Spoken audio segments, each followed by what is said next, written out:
Good morning, everyone, and you are very welcome to today's seminar. My name's Sinead Gibney. I'm Chief Commissioner in the Irish Human Rights and Equality Commission, and I'm delighted to host today's session. Before we start, I'm just going to dive straight into some housekeeping for the Zoom functionality today. And I'm just going to run through some of the functions that are available to you if you want to get involved in today's discussion or to ask any of our speakers a question. On the bottom of the panel of the main interface, you'll see the chat and Q&A functions. Feel free to use the chat box to share your thoughts throughout the webinar and make sure that your chat is set to panelists and attendees if you want everyone to see your messages. If you'd like to ask any of our guests a question, simply click the Q&A button and type your question or comment in there, and we will get to them at the end of the session when we go to Q&A. And we're really keen to hear from you today, so please do keep your questions and your comments indeed coming in, because we'd love to hear your thoughts on the report and on the topic in general. If at any point during the webinar you can't hear me or any of the other speakers, you've got audio settings located at the bottom left inside of your screen, where you can configure and adjust your audio. If that doesn't help, you might go to the View Options panel located at the top of the screen and make sure that you unclick Mute Share Sound. Or simply, if none of that is working, drop a message to the event moderators and they'll do their best to help you. So I think that's all my housekeeping done. I'm really honoured today to chair this launch of the National Economic and Social Council report, Digital Inclusion in Ireland, Connectivity, Devices and Skills. Digital inclusion is a topic that's very close to my heart. I previously was head of social action in Google Ireland, and our flagship programme was a digital inclusion programme for older people, where we really aim to get older people online across the country. So I learned a lot at the time about digital inclusion, about how it affects social exclusion, and it's really wonderful to see a report like this at a time like this when it's such a crucial part of our response to the pandemic and how we exit that pandemic. So today we'll be outlining the findings of the report, hearing the experience of communities impacted by digital exclusion, and discussing digital inclusion in policy in Ireland and internationally.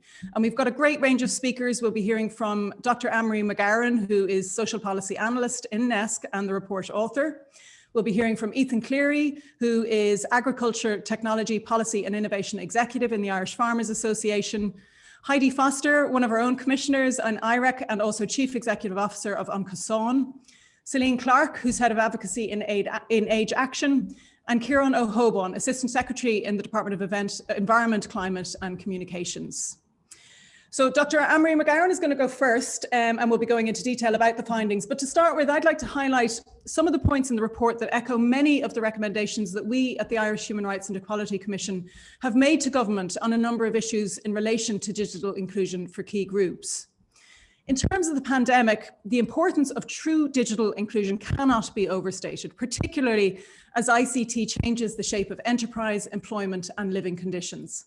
The pandemic has both accelerated digital engagement and highlighted the vast inequalities that exist for certain groups, many of whom are on the wrong side of the digital divide, making this switch that we've all enjoyed to online services, or that some of us have enjoyed, limited or sometimes impossible for many. The report states that the key dimensions of digital inclusion are connectivity, access to devices, skills, and the confidence to engage with ICT. These are all issues that impact in particular on people from lower socioeconomic backgrounds, over 65s, those with poor literacy, and those who are non-native language speakers. The data shows that these issues are geographic and socioeconomic when it comes to connectivity, mainly socioeconomic when it comes to access to devices, and age-related and socioeconomic when it comes to skills and confidence. We at the Commission have highlighted that people with disabilities saw a rollback of services that has been devastating, causing stagnation or indeed regression for some and extreme isolation for many others. Children with specific educational needs were impacted by the switch to digital, which left them in many instances without access to appropriate education. We know that there are young people who cannot learn digitally, and these young people have a right to education, and for that education to be an appropriate education which meets their needs. Children and young people who are already economically disadvantaged lose out more if they don't have equipment to access remote learning. And this report shows that 29% of parents in rural areas stated that broadband was not adequate for homeschooling, compared to 12% on average, while 23% of all parents said that they did not have adequate devices in the household for homeschooling. DESH secondary schools and other secondary schools in low-income areas were more likely to report that pupils didn't have adequate access to device or broadband. And this has led to more severe impacts from school closures being reported among DESH schools and students from low-income backgrounds. Other students who faced particular challenges included those, as I mentioned, with special education needs and those studying English as a foreign language. The Commission has highlighted many of these issues in our recent report on Ireland's emergency powers during the COVID-19 pandemic. The report stated that restrictions on children's education during the first lockdown were particularly experienced by those in socioeconomic disadvantaged families, a point raised by the Commission in our submission to the UN Committee on the Rights of the Child. But these inequalities existed before the pandemic, and we've made consistent calls for an explicit human rights and equality-based approach to be taken to the provision of public services, which is fully inclusive of people with disabilities, in line with the statutory public sector equality and human rights duty. The skills gap is also an important issue raised in this report. It notes the constant catching up necessary for those who come late to the digital world. Digital competency requires continuous learning, which can be difficult when there are accessibility and connectivity issues. The technical skills of being able to use devices are separate from the intellectual and cultural activities that people engage in online. And it's possible to have one and not the other. In Ireland, skills are lower among older people and those on lower incomes. Challenges are also encountered by those with poor literacy. Younger digital generations may have high device literacy, but they may not have high content literacy, which requires a different set of skills. And that is particularly important in the context of protecting people from online harmful content. In a recent submission to the Oireachtas on the general scheme of the Online Safety and Media Regulation Bill, we recommended that the definition of harmful content be revised to include disinformation and harmful conduct, including grooming and radicalisation. We also recommended that terms that relate to hate speech, including racism, sexism, and ableism, be defined in new law. We're also concerned that the proposed law has no detail on the role or functions of a proposed new online safety commissioner, and the current approach in the draft law to defining harmful online content is vague and open-ended and lacks legal certainty. And this follows concerns from the UN about the increasing incidence of racist hate speech against travellers, Roma, refugees, asylum seekers and migrants. And the Commission recommends that the state develop a comprehensive regulatory framework to combat hate speech online, including measures to encourage reporting of racist hate crime. It's clear that to create an environment of digital inclusion in Ireland, we need support from the government in the form of policy change and legislation. This report considers how policy and programmes in Ireland might be improved, and importantly, it draws on a range of interviews with Irish stakeholders and on experience and lessons drawn from other countries. Current policies, as outlined in the report, are falling short, particularly for more vulnerable groups, and the Council outlines 5 actions that can be taken to better prepare individuals, the economy, society and the public service for a more digitalised future. So I'm now going to hand over to Dr. Anne-Marie McGowan, Social Policy Analyst with NESC, to go through the report findings in more details. She has worked on policies on elder care, unemployment and housing. She previously worked as head of the NDP Gender Equality Unit in the Department of Justice, Equality and Law Reform, and as a researcher on the governance of state agencies in the Institute of Public Administration. She was also chair of One Family, a charity which supports lone parents. She has a PhD in Gender and Women's Studies from Trinity College Dublin and is a research associate with the Centre. So Anne-Marie, the floor is yours. Thanks very much, Sinead, and thank you all for attending today and for your interest in this important topic. So as Sinead said, I'm just going to briefly run through some of the key issues in the report. So next slide, please. Thank you. Yes, just there was a bit of a delay there on the slides. So first of all, I'm going to talk about what is digital inclusion and why is it important to look at it, how digital inclusion is evident, then some of the Irish policies and programmes that promote digital inclusion, international approaches for that, and then finally the NESC report recommendations. So what is digital inclusion? It's basically that everybody can contribute to and benefit from the digital economy and society. And for individuals, this means having convenient, reliable access to affordable, accessible digital devices, as well as an internet connection, and the ability to confidently use these in day-to-day life. For businesses and farms, it's different. It's really about the spread of digital transformation to all enterprises. So the adoption of digital technologies such as cloud technologies, data management systems, automation of tasks and administration. Why is it important for us to look at digital inclusion? There's a range of reasons. First of all, the fourth industrial revolution, which is the ongoing automation and digitalization of traditional manufacturing industry and other sectors, is ongoing throughout the world, and it's important for Ireland to be able to compete in this, which means that our business and society needs to be up to speed on digital. Secondly, the COVID-19 pandemic, and particularly the lockdowns, has hugely accelerated our use of digital technologies for employment, for education, training, and communication. And those who had less access to digital were maybe not so visible before COVID, but now have really become visible and need support to help them to engage like other people in society are able to do. So addressing digital inclusion is important for social cohesion. Another important factor is Ireland's large investment in high-speed fibre broadband through the National Broadband Plan, with funding of 3.5 billion, which I know Kieran will talk about more later. The next logical step for government is to build on this investment to ensure that people have the devices and skills to engage with the online world. And finally, it's very cost effective to invest in digital inclusion. UK studies have shown for every £1 invested, there is a £15 return. Sinead has touched briefly on the dimensions of digital inclusion, so the things that you need to be digitally included. Obviously, you need a connection. You also need devices, and we found out in the lockdown that having a smartphone isn't enough, that for many things you need a laptop. You also need other forms of hardware, software, printers. You need skills, and again, as Sinead said, this is something that requires constant updating. It's not the same as reading, where once you learn the skills, you have them. You need to constantly update them and keep up to speed. And it's important to have technological as well as content skills.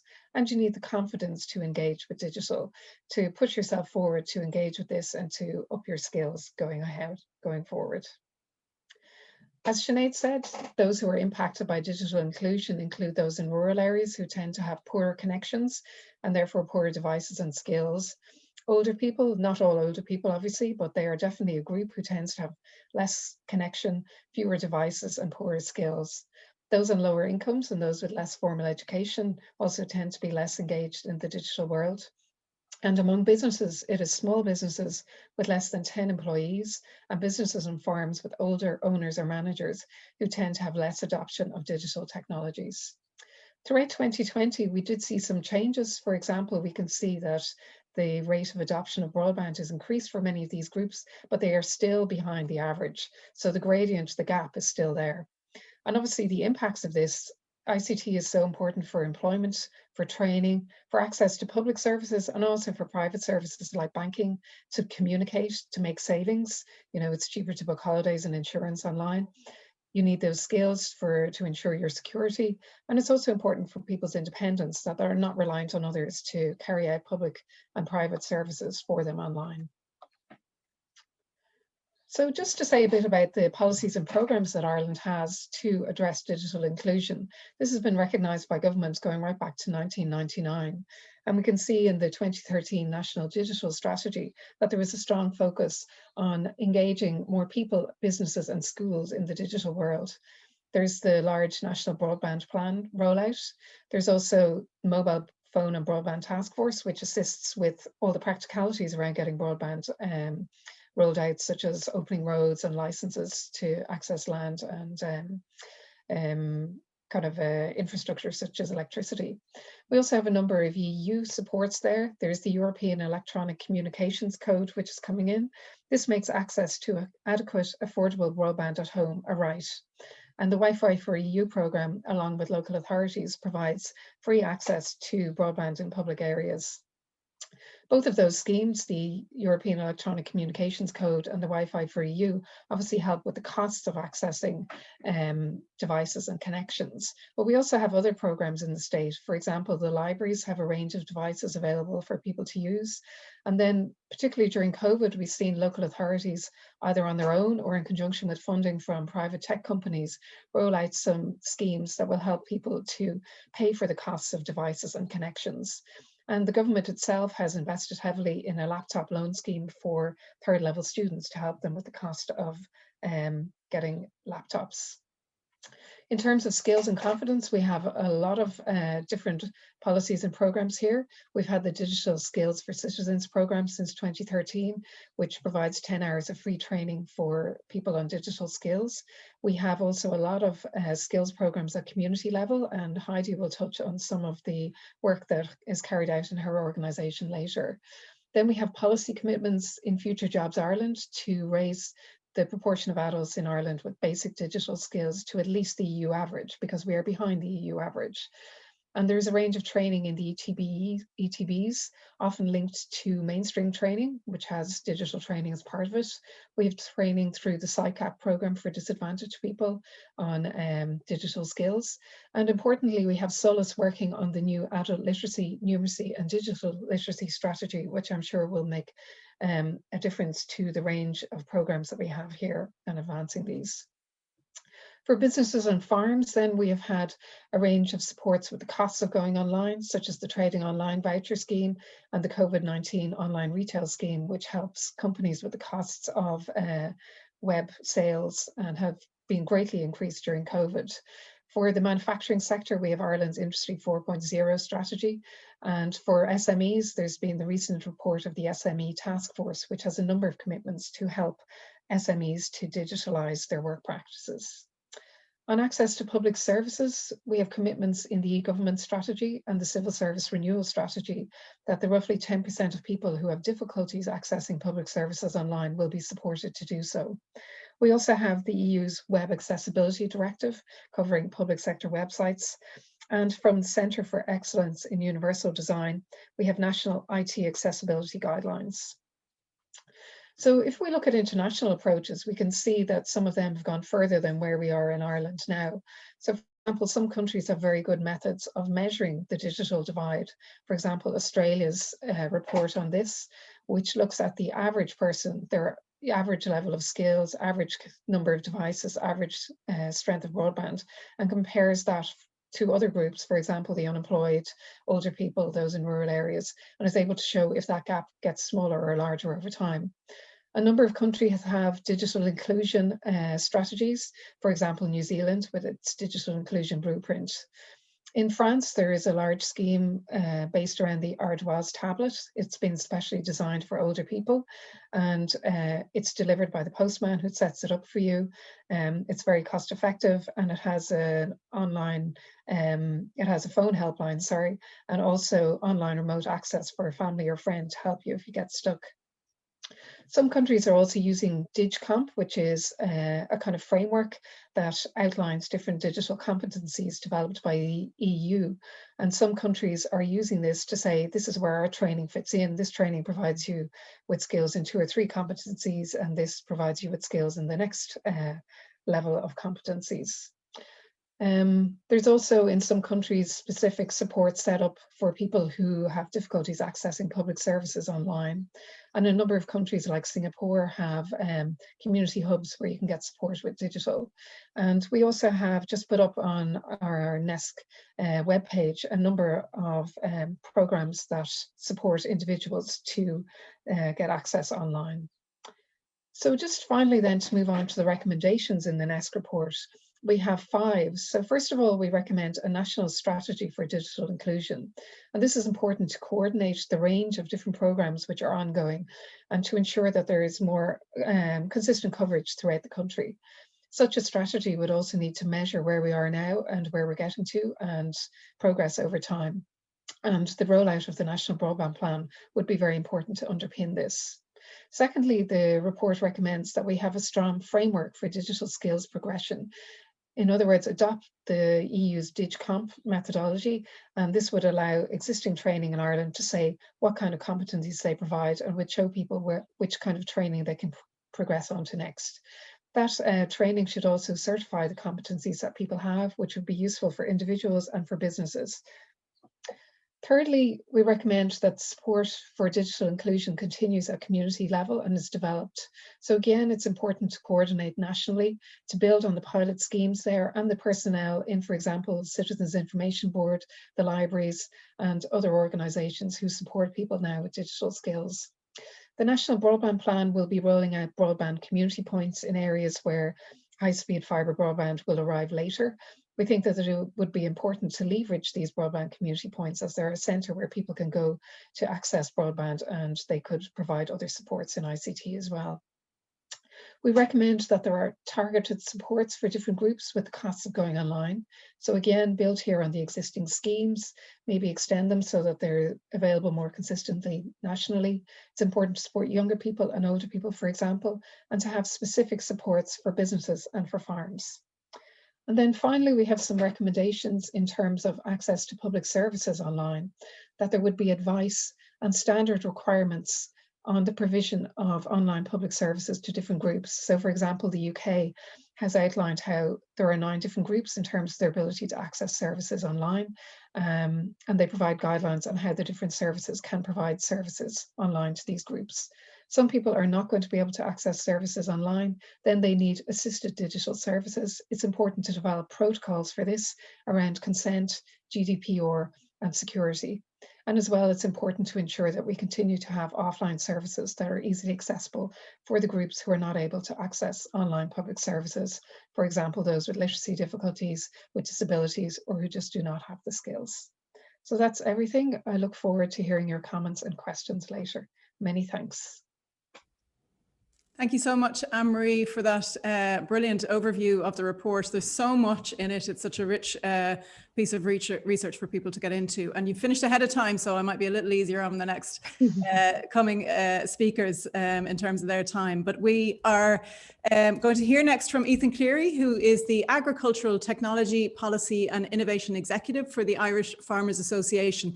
Ethan is going to talk to us about digital inclusion and the farming community. It's a topic that I'm not familiar with, so I'm very, very interested to hear from you, Ethan. Ethan comes from a 5th generation arable farm and is passionate about connecting agriculture with technology that benefits and supports farming. He's worked as a software architect, technology analyst, researcher, and program manager across a range of sectors and industries. He's currently the Irish Farmers Association Technology and Innovation Executive in charge of the association's digital product development and technological innovation and research policy roadmap. Ethan, the floor is yours. Thank you very much, Sinead. I just want to check is the slides working?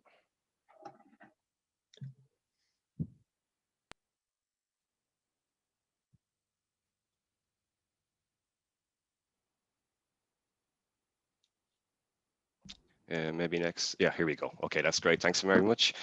So hello, everybody. You're very welcome here today, and thanks for logging on. Firstly, I'd like to commend Anne-Marie and NESC on the research and the report. It's an essential piece of work, and it's definitely going to feed into what we're planning to do longer term as well within the IFA. I'm going to talk a bit about some research we carried out a couple of years ago around attitudes towards and the adoption of digital technology amongst farmers. You know, the findings, the consequences, and the learnings from it. Just briefly, a bit about IFA. We're the largest farmer representative group in Ireland. We focus on representing and supporting Irish farmers nationally and internationally. We're made up of 29 county executives and specialised committees that are all made up of farmer members, so it's very much farmer driven. We have Farm Business SkillNet, which is part of SkillNet Ireland, the agency that's driving enterprise-led workforce development.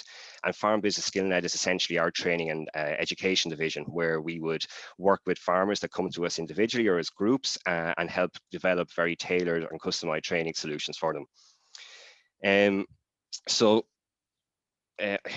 I'm in charge of product development within IFA, and a couple of years ago, I became more involved in the policy development side and looking at how we could create the environment for better ag tech adoption, identifying what are the critical success factors and what are the barriers stopping us, especially what's causing digital exclusion amongst our community.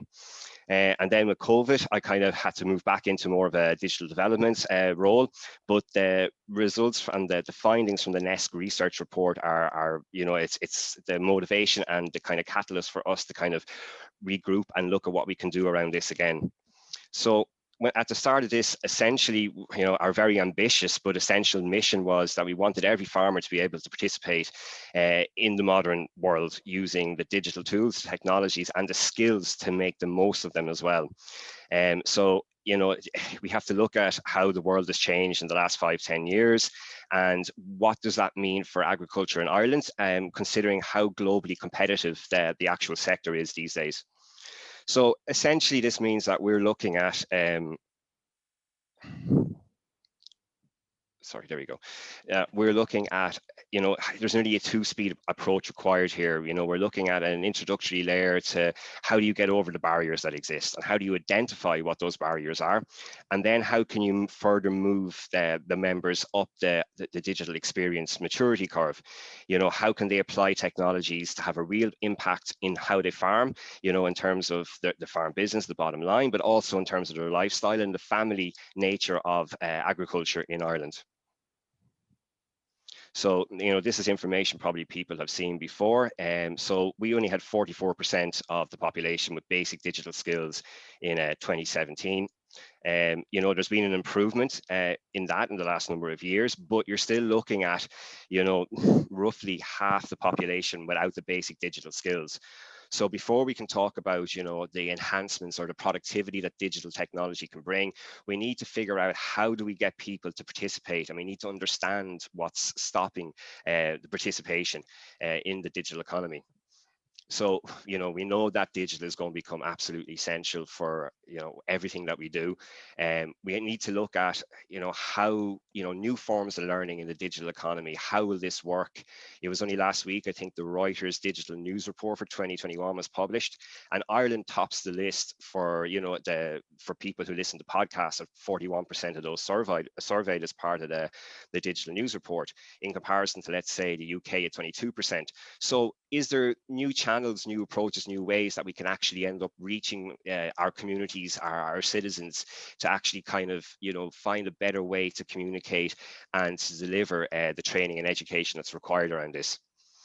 Global agriculture is increasingly competitive, and a core objective of IFA and Farm Business SkillNet is, we have to equip our farmers with the skills and the knowledge of, what technology to use, and then look at how can that be applied to their specific farm businesses.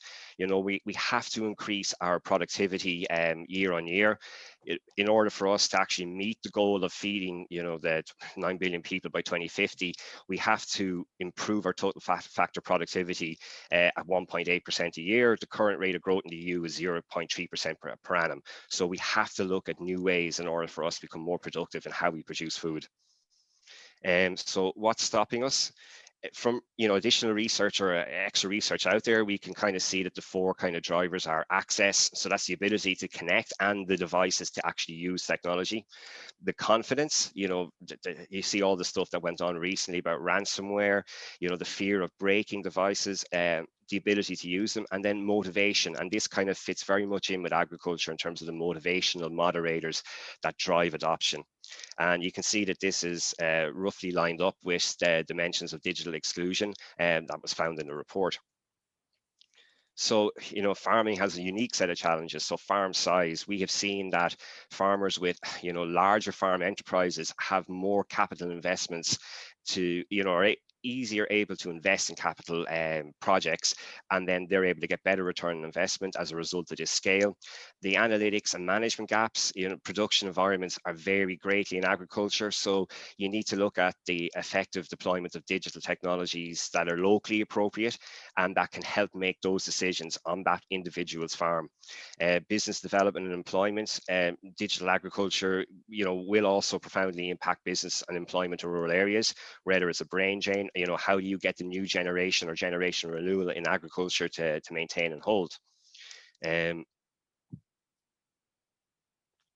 So we decided to undertake a research project based on all of those kind of hypotheses that we had, to look at what is the current awareness of farm technology, what are the barriers, and what training and educational drivers are needed. And the research itself was carried out with a very deep kind of a qualitative element with our network of committees in IFA, and then we spoke to industry kind of stakeholders as well, and then we conducted a pretty vast survey of about 770 farmers based on the information we got from our committees and from the industry stakeholders. So, just briefly before we go into the findings, the NESC agenda for action, in particular, point 1 and 2, that Anne-Marie has mentioned already, the national strategy and coordination, the framework for digital skills progression, and then digital inclusion at the community level. You'll see that this stuff kind of filters through into the report that we did a few years back as well. So the key takeaways. So technology confidence. So we found that the smartphone was almost the gateway to larger form factors with farmers. And as mentioned there previously, during the lockdown, we had people that maybe realized that the smartphone wasn't optimum for carrying out, certain tasks or certain kind of communication requirements. But we found within agriculture, the smartphone has been the gateway into nearly 70% of those surveyed actually taking a laptop because maybe they need to see more information or, dive deeper into the results that they get. But confidence is key in everything. So what breeds confidence and motivation? It's education, awareness, access, and exposure. The positive attitude in tech is there to be seen, that people want to use technology in farming, but there's lots of work to do. There's only a couple of systems, we have had 20 plus different softwares and hardware systems that were available across all sectors. Only 2 have over 75% adoption. So there's a lot of work to be done around this. In terms of barriers, there's no getting over it. Broadband, the quality and the lack of it was seen as the main barrier. And then it's the cost of investment into new technologies. But we also have to look at, support and training for farmers, especially with confidence. That is critical. They need to see access and support to training in order to actually gain that confidence to progress and use technology. In terms of leveraging the current experience, agri-media is really strong as a route. So if you want to get a message out to farmers, agri-media is the route to go. And it demonstrates, that agri-media used to be once a week, now it's hourly, and this is how farmers are consuming the information. The close collaboration and buy-in from farm advisors and the social relationships, this is absolutely critical. So a farm advisor is a subject matter expert that works with farmers to give advice, help with decisions, and then they actually generally have something that's called a discussion group where farmers will go together to an actual farm in the locality, and this farm advisor will facilitate the meeting. They go around, do crop walks, grass walks, and actually learn best practices from each other. In terms of what's driving this, you can see that performance, productivity. If you can show that technology will save time, reduce the administration, give you more insight into what you're doing, you're onto a winner there in terms of actually driving the adoption. In terms of education and training, what type of learning environment works best for farmers? On-farm discussion groups, that model I just spoke about, we saw that online learning was quite high. And bear in mind, this is over 2 years ago, so this is before the pandemic. It'll be interesting to see how this has changed in the last year. Will people have warmed to online training and accepted it as a viable learning environment, or are they fatigued by it? Then in terms of those who've completed training, have completed courses, 25% have completed courses in digital farming technology. Again, the kind of the strength of the discussion group model, it permeates all of the age demographics from the report. Supports and incentives, again, if you can link it to the return on investment, demonstrating the concrete benefits and the ROI from using these technologies and how critical they are to decision making.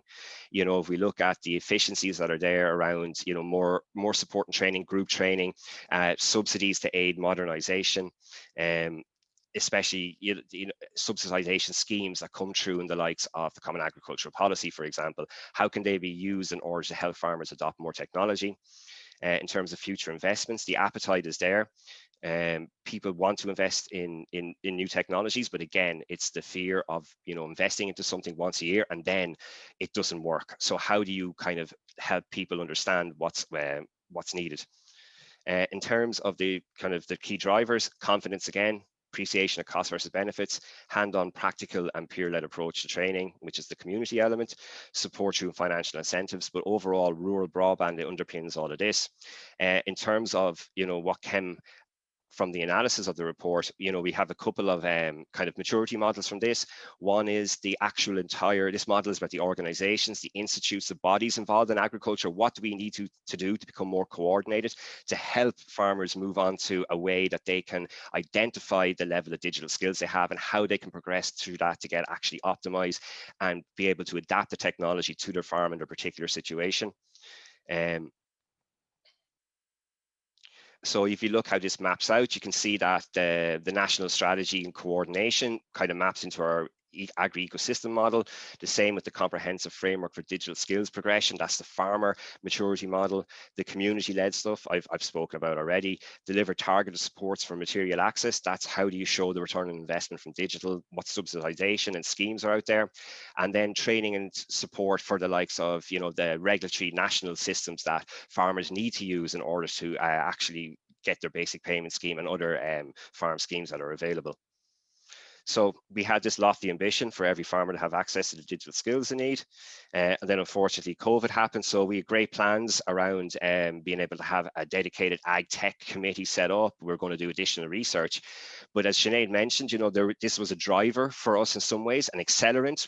We had to kind of push ourselves and get our farmers online, and they were very resilient when it came to it. But at the same time, there definitely was a level of marginalization where people didn't have the form factors, they didn't have the broadband or the confidence to be able to actually log on to our online virtual meetings that we carried out during the year. So there's a lot done, but there is a lot more left to do, and the NESC report will hopefully help us kind of be more concrete and actually work on a roadmap together collaboratively. Thanks very much. Thank you very much, Ethan. That was really interesting presentation and fascinating to hear the developments. And I have to say, for me, having run a similar program, I guess, I mean, a different audience, there's so many issues that are obviously parallel. And I have to say that kind of the motivation and confidence thing is just hand in hand.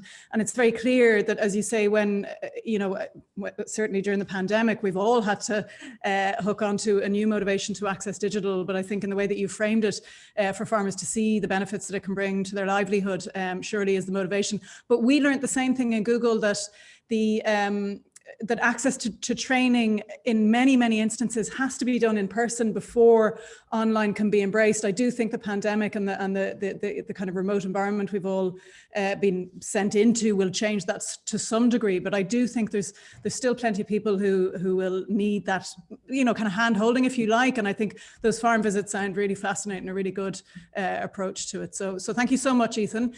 We will move on to our next speaker now. Heidi Foster-Breslin is the Chief Executive Officer of Oncason, Ireland's largest community education organisation. Oncason's mission is to bring about social equality and an end to poverty through community-based adult education, the provision of early years supports, and empowering social enterprise development. Previously, Heidi was CEO of Mission Cara, an Irish development agency with an annual budget of 16 million, working with some of the most marginalised and vulnerable communities in developing countries. She's also been CEO of Exchange House, Ireland National Travellers Service, a leading multidisciplinary frontline service provider offering education and training, family support, and children and young people services to travellers. Heidi, as I mentioned, currently also serves as Commissioner with the Irish Human Rights and Equality Commission, my own organisation. Heidi's originally from Guatemala and has extensive experience across countries in advocating for equality, human rights, and providing social services to minority groups, including children, women, refugees, and internally displaced people and members of the traveller, Latino, African American, Sinti, and Roma communities. Heidi has a number of qualifications, so I'm not going to list them all off, but it includes a master's in public administration and public policy from the Kennedy School of Government at Harvard University. I'm a huge fan of the work that Oncason does, and I'm really excited to hear your contribution today, Heidi. The floor is yours. Thank you very much for the invitation to speak on this subject. It is something we are very passionate about in Oncason. As Sinead mentioned, Oncason, it means the path in Gaelic. We were set up 35 years ago, and we actually turned 35 in September, and our headquarters are based in Tala. We've grown from our Jobstown base into an organization with a network of 191 community partners. Our services include adult community education, transforming lives through face-to-face and online. We also offer early years education for our little ones so that they can have the best start in life. And a critical element of our approach is our vital wraparound services for learners and families. And this includes counseling, family support, mentorship, coaching, tutoring. We go the extra mile. Another key element for our model is embracing innovation in educational technology across our services. So why are we here today? We are here today to talk about digital inclusion in low-income communities. Oncosan, we were pioneers of online blended learning in Ireland, and we understand the challenges faced by people who are digitally excluded from across the communities we work in. The digital divide is real. Back in 2018, Ireland was ranked below the European average for basic digital skills, with almost half of Irish adults lacking basic digital skills. And this digital divide is affecting low-income communities disproportionately. We were not working on this issue on our own. We have been working with some great partners. This includes SOLAS, who are helping us to address the digital divide. We have also worked with Accenture as a partner for 10 years now, working to improve digital and employment skills in Ireland. Research revealed that 9 out of 10 jobs in the future will require some level of digital skills. But the DESI 2018 report showed that only half of our adult population have at least basic digital skills. And I'm going to show a video now. It's been great working with Accenture, who are committed to bridging the digital divide. Here is a short video on the recent research on the digital divide.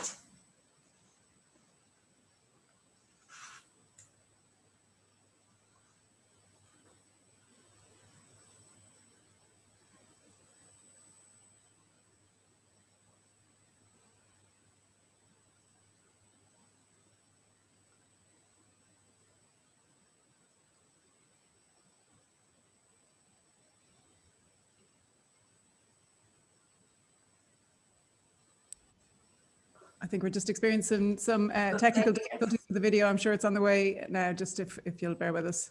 We could skip it. If you like, Heidi, maybe we can tee it up for a couple of slides time. We'll let you know when it's ready.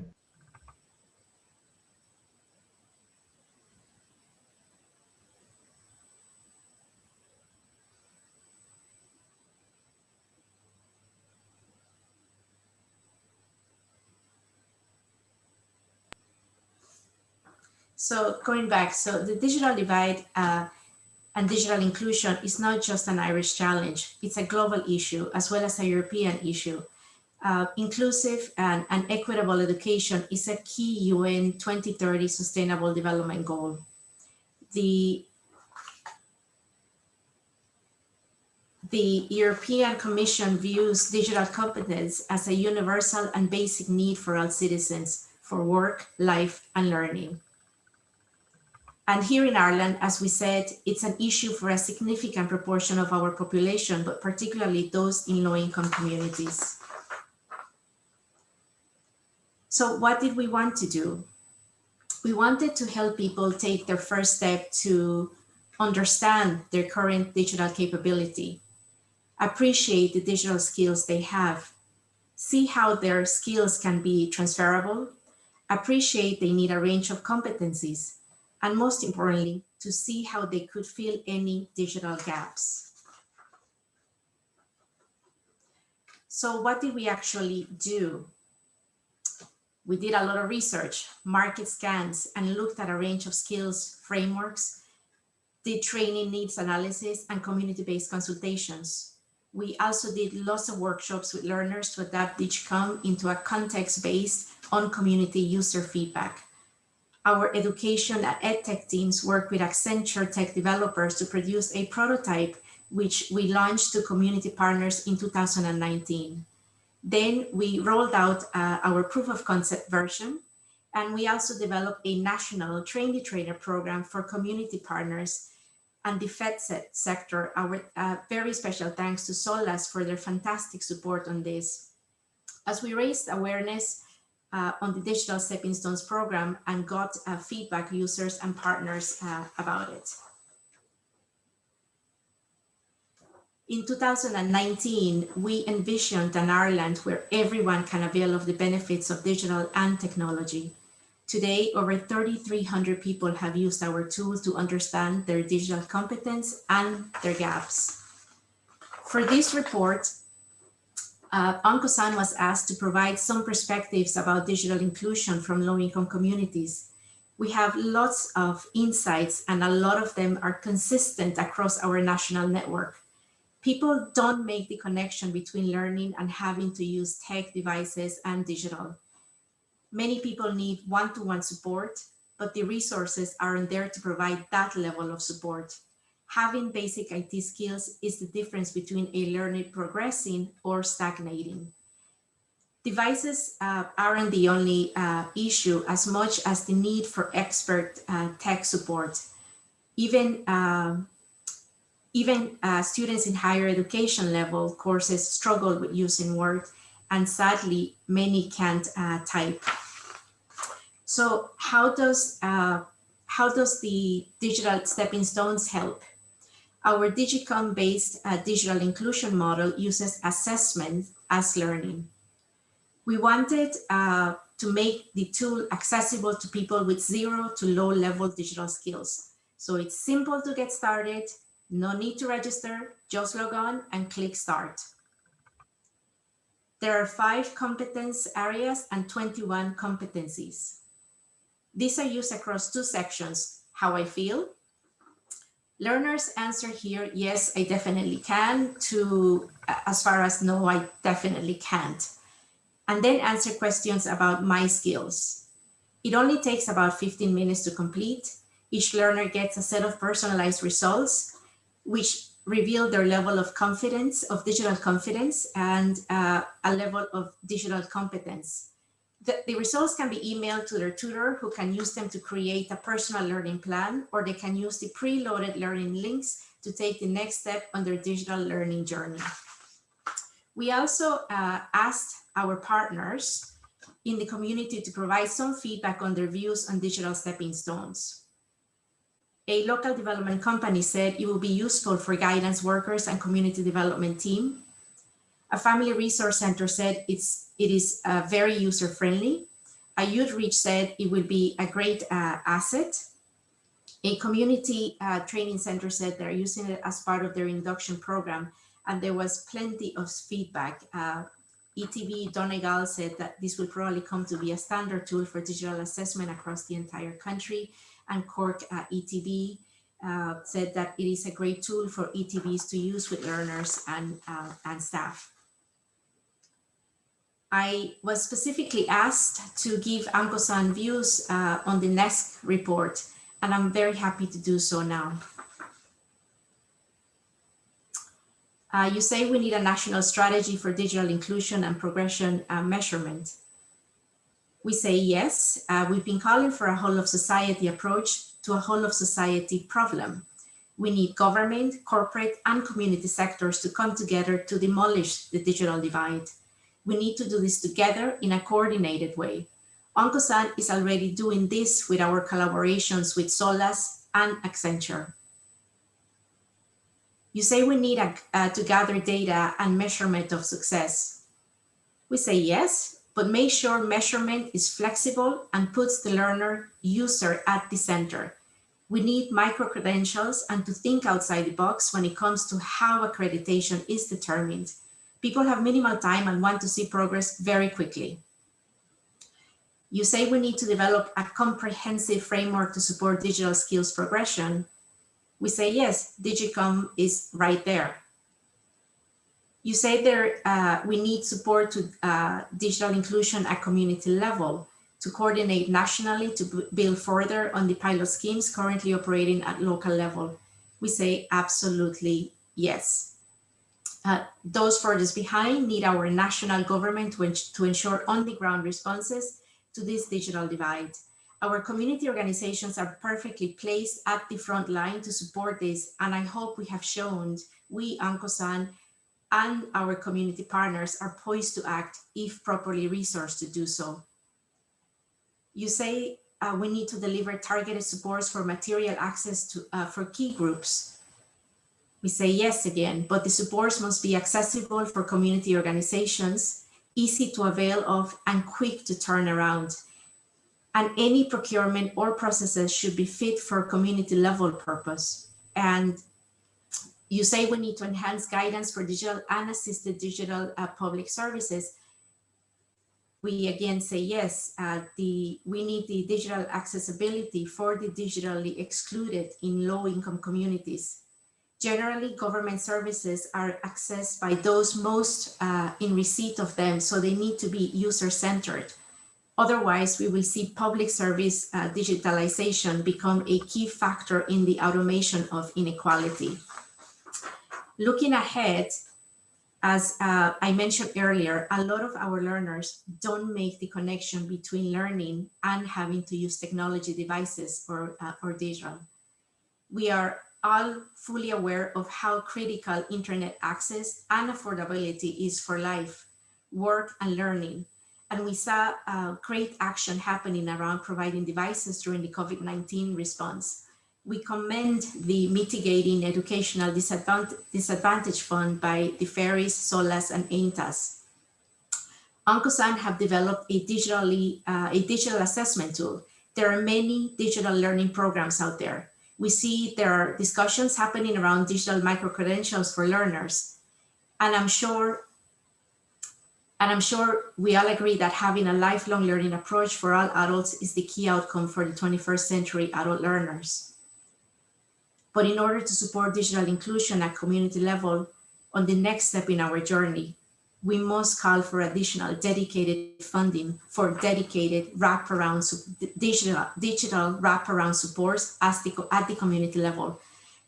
As we have shown, now the missing piece is the connection between learning and tech support at community level. We need people to provide and manage relevant software, troubleshooting, and IT support for learners. And this is needed on an ongoing and consistent basis. We also need to build on assessment and provide digital coaches and one-to-one mentorship with learners, especially those with zero digital skills or those who can't type. This is the next step in the path towards lifelong learning adults. And then perhaps we can dream about embedded inclusion with empowered, resilient adult learners with lifelong and coping skills to progress their personal development and have a growth mindset for their lifelong learning journey. And in closing, so thank you to NESC for inviting Ankosan to share our insights and experiences. Thank you to our chair, Sinead, and panel members. And thank you to our corporate and community partners for their ongoing engagement, and our learners who we do all of this for. Now, do go and try the Digital Stepping Stones tool for yourself and check your digital gaps. Thanks. Thank you so much, Heidi, for a brilliant presentation. I think the team are just going to work in the background to get the video teed up, so we'll enjoy that in just a moment.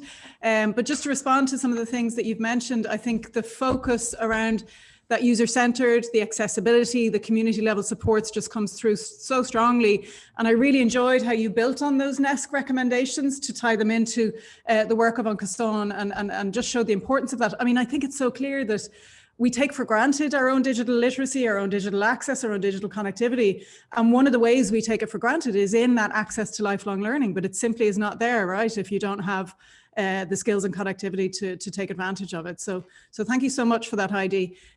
Do we have the video ready? And perhaps while we're teeing it up as well, I can just encourage everybody to please enter your questions into the chat or Q&A function, and we'll take some questions as soon as we can. And also, if anybody, I see there is a limit of activity on social media. If anybody wishes to tweet, please do so using the hashtags digital or inclusion, and you can tag at NESC to include us in the conversation. So I'll make way for the video now. Thank you. The digital divide in Ireland is real. That's the gap between those who have the confidence, skills, and ability to engage with digital services and those who don't. When you're not involved with the computers, you're just lost. But before we started the digital training, I suppose we were all afraid. At least 25% of the Irish population are excluded from an increasingly digital society. When I came here, using computer in school is difficult. I couldn't use Word at all, so I ended up having to write it rather than type it. Over 40% rate their digital skills as below average, and nearly a third of our population don't feel confident that they will be able to learn. And we're doing a bit of farming here, and in most of the farms filling now, it has to be done online. Well, you'd just be left behind. Our latest report, Bridging the Gap, Ireland's Digital Divide, highlights a significant gap between the haves and the have-nots. And it suggests that if we come together to tackle the divide, digital skills could become a real equaliser in Ireland, supporting efforts to tackle societal challenges such as loneliness and inequality, and help create more opportunities for many more of our citizens. It gives us the courage to try things out that we wouldn't normally, and hopefully now from here on we can move a step further. I want to go and get a degree. I can apply for college. Now I can do online shopping. In some ways, I feel powerful. Well, it just makes you feel really good. Everybody deserves to be in the picture. Let's bridge the digital divide.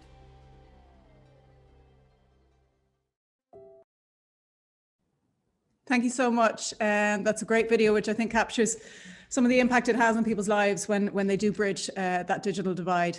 I got the NESC Twitter handle wrong, of course. It's at NESC Ireland, all one word. And the hashtags again are digital and inclusion. And I see Claudia has kicked us off with some questions. So please do follow suit and we'll take questions at the end to all of our panelists.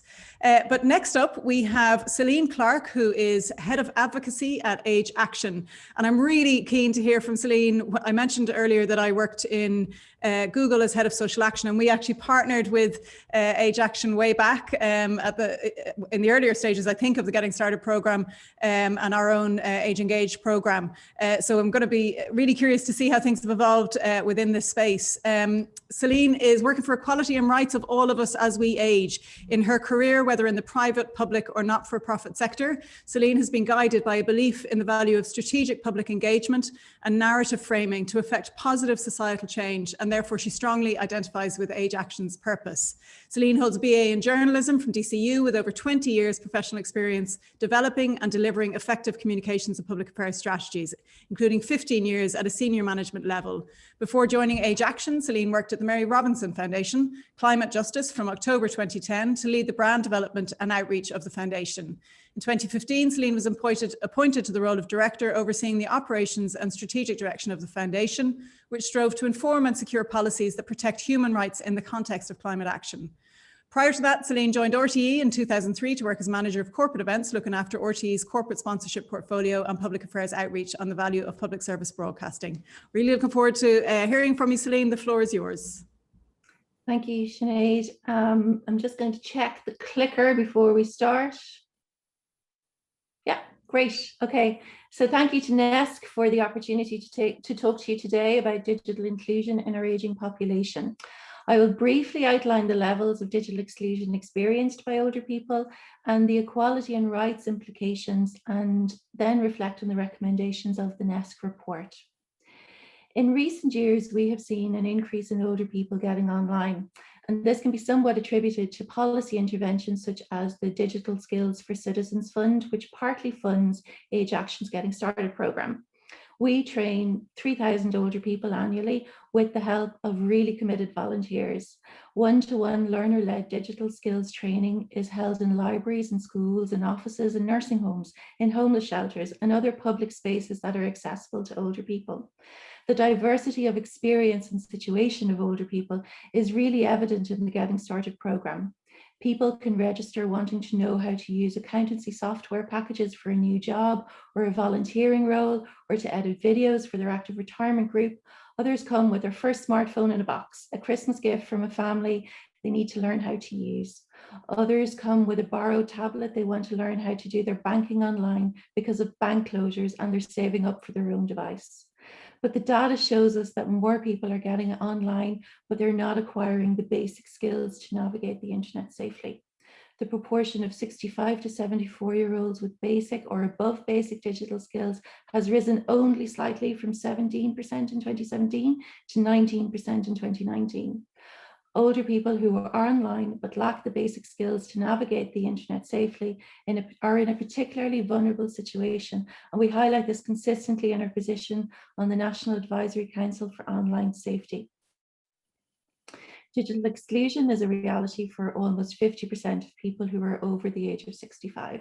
As the NESC report identifies, digital exclusion means either lacking access to the internet or digital devices, or not having skills to use the internet safely. Digital exclusion drives inequalities of outcome. During the pandemic, we saw accelerated progress in the area of tele and digital health. Being able to access your GP via an online appointment, or renew a prescription online, or access mental health supports is a great benefit for most of us that we didn't have pre-pandemic. But we have heard from many older people who couldn't get through to their GP on the phone, but didn't have either the device or the skills to be able to make appointments online or have an online consultation. As we grow the area of digital health, there is a danger that without a targeted digital inclusion strategy, exclusion will experience, people who experience digital exclusion will experience lesser health outcomes than others. This is a key message Age Action communicates to the HSE via our membership of the National Patient Forum. The NESC report has confirmed the lived experience we witness in our work. Inequality and disadvantage are often present or experienced at an early life stage, and then they accumulate over the life course. People who have literacy issues are more likely to experience digital exclusion. People who experience poverty are more likely to experience digital exclusion because of the cost of material access. Throughout the life course, digital exclusion can affect people's employment, education, and lifelong learning opportunities, as Heidi outlined in her presentation. And during the pandemic, Age Action was acutely aware of the potential disadvantage of older people experiencing digital exclusion would find themselves in, both in terms of accessing services, keeping in touch with family and loved ones, and accessing information.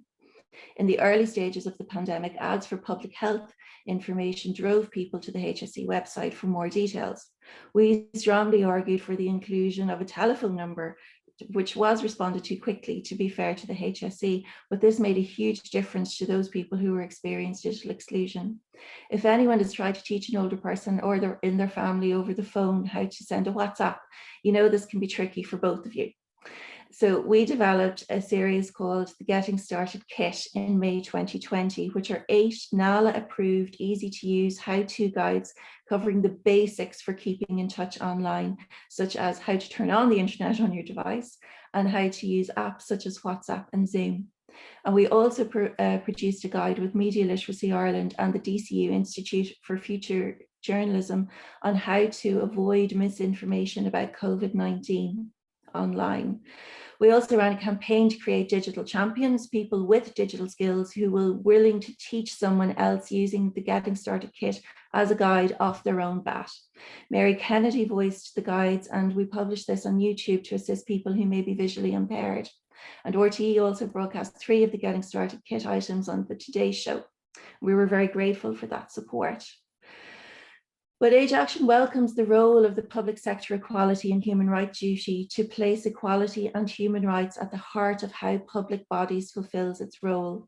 However, without a digital inclusion strategy, a digital first approach by many government departments and agencies disadvantages people who experience digital exclusion. For example, the Decision Support Service, which exists to promote the rights and interests of people who may need support with the decision making, is taking a digital first approach, meaning that forms to appoint someone to support an adult in a vulnerable situation are online and require the person to submit them online. This will be very difficult for many older people who may want or need to avail of the service. The DSS is reviewing their planned practices given the levels of exclusion in this age cohort. Digital exclusion puts people in vulnerable situations such as financial elder abuse.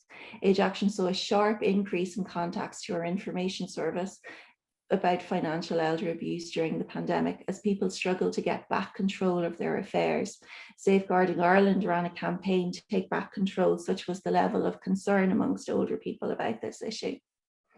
During the pandemic and up to last week, a person can only renew their driving licence online.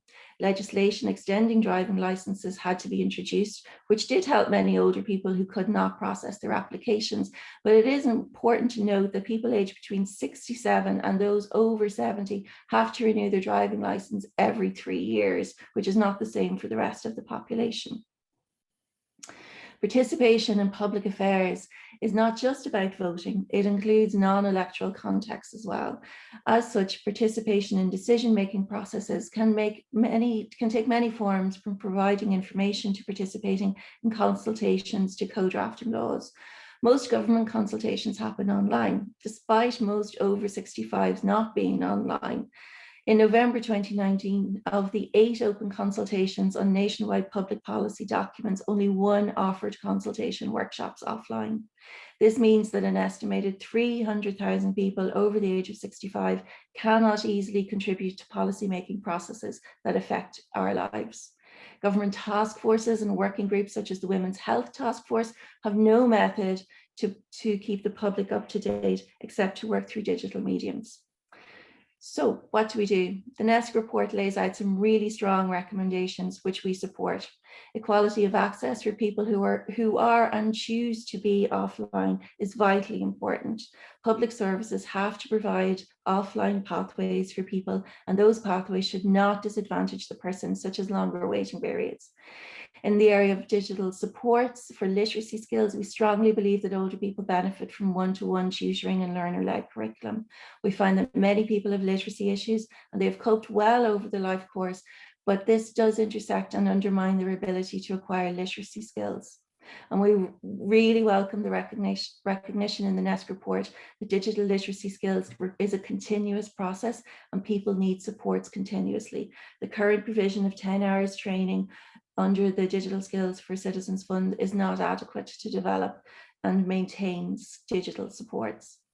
Support for material access is vital. In our pre-budget submission, we're seeking the creation of a communications allowance under secondary benefits administered by social protection to support people, because we're acutely aware that the cost is a barrier for access. If you consider the Silk data in 2019, it shows us that 90,000 individuals aged 65 and over were unable to afford meter fish or equivalent every second day. Just 30,000 people went without heating at some stage in the year due to the expense. So the cost of digital devices and broadband access is a very real challenge for those people. All public services should adopt a rights-based approach to plan, deliver, and evaluate policy and services to ensure that those offline are not disadvantaged. Sustainable Development Goal 10 sets out to reduce inequality with and among countries and to ensure equality opportunity and reduce inequalities of outcome, including those through measures to eliminate discrimination and to empower and promote the social, economic, and political inclusion of all, irrespective of age, sex, disability, race, ethnicity, origin, religion, or economic status. The UN Decade of Healthy Aging also recognises how the diversity of experience and situation of people throughout their lives impacts the experience of older age as an action area, and focuses on older adults while recognising that environments in which we are born, grow, work, and live strongly influence the opportunities available to each of us as we age. A digital inclusion strategy is a vital pillar to addressing inequality. Age Action supports NESC's recommendation to develop a digital inclusion strategy, and we would argue that the development of such a strategy is co-designed by the people who are most affected, and that it gives due consideration to the diversity of experience and situation of people. Thank you very much for your time. I'll hand back over to Sinead.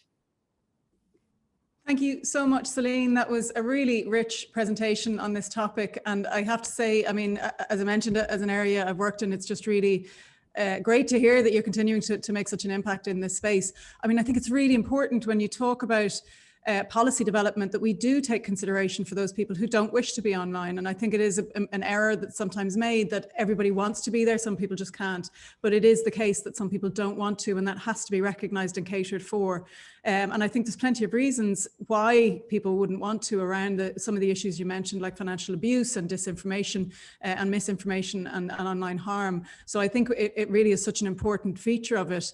I have a quick question for you actually before we go to our next speaker, which is why can't we teach people in our own family? It always seems so difficult to teach people in our own family. I compared it to learning to drive from your parents. It's just somehow you can teach somebody who you don't know, but when you try and actually teach people you know, it doesn't work. Any answers on that? I think it just throws up all those family dynamics that we have that sort of just live under the surface. You maybe come out at Christmas time around the dinner table, but they definitely emerge when you try to teach a family member how to use WhatsApp, definitely. Yeah, or anything, I would argue. Thanks so much, Celine. Please keep your questions coming in. We've got a really rich channel of questions coming in, so please do keep them coming in. We've plenty of time then at the end to put those questions to our panelists. And up next is our final panelist. We are going to hear from Ciarán O'Hoban about Irish digital policy. Ciarán is Assistant Secretary of the Department of Environment, Climate and Communications, leading the communications function in the department. Ciarán is a graduate of the Institute of Public Administration and Dublin University, and he has responsibility for telecommunications market interventions, including the National Broadband Plan, so he must be busy right now, EU and national telecommunications and internet policy, cybersecurity, and a number of market interventions. His most recent previous roles were leading in policy and regulatory development and implementation for Ireland's oil and gas sector and for Ireland's broadcasting sector. Prior to that, Ciarán worked in a number of other government departments in areas including industrial policy, language policy, development of infrastructure in Gaeltacht areas, genealogy and education, while also working for a period on secondment to the Oireachtas. Looking forward to hearing from you. Ciarán, the floor is yours. Thanks very much, Sinead, and good morning all. And I'm glad that you asked the question about teaching a family member something online or offline, because it occurred to me at the time. Look, I'm very pleased to be here this morning to have the opportunity to participate in the webinar and to have heard the valuable contributions from other speakers. I'm conscious where I'm coming in on it. Now is the time when people are thinking about a cup of coffee. I'll do my best to keep to the time. In terms of the webinar, it's focusing on what is a really good report. It tells a lot about the landscape that's there in terms of the public and private organisations and the investment that's happening in actions to tackle digital inclusion. I think the challenge for us all is how do you maximise the benefits from those investments? That's the challenge, and ensuring that no one is left behind. You've outlined where I've worked, and in my life outside of work, the challenge of addressing inclusion in a variety of forms has been a recurring theme. I've been involved in community organisations, and it's something that I brought to my working life. While as a civil servant, you know, you're meant to leave your personal values and beliefs outside of the door. It was easy in that the civil service that I came to work in, the ethos of the civil service was consistent with those values and beliefs. So inclusion in various forms has repeatedly been a challenge in the policy areas that I've worked in education and rural development in particular, and now in the telecom space. There's a limited time this morning, so I'm not going to attempt to capture all that's going on across government, and I'm very conscious that Anne-Marie in her presentation has given you a good snapshot of that. But I thought it would be useful to talk briefly about my own department and some of the initiatives we've sponsored, particularly the National Broadband Plan, and the policy rationale underpinning them. And then just to comment very generally on policy interventions across other sectors. I want to conclude with some observations on how to address the challenges in the NESC report. As the report is very recent, there is no formal government position, so the remarks I make at that point are personal. But they're my personal opinion, but they're very much influenced from the perspective of my current role and from my experience working across government over a number of decades.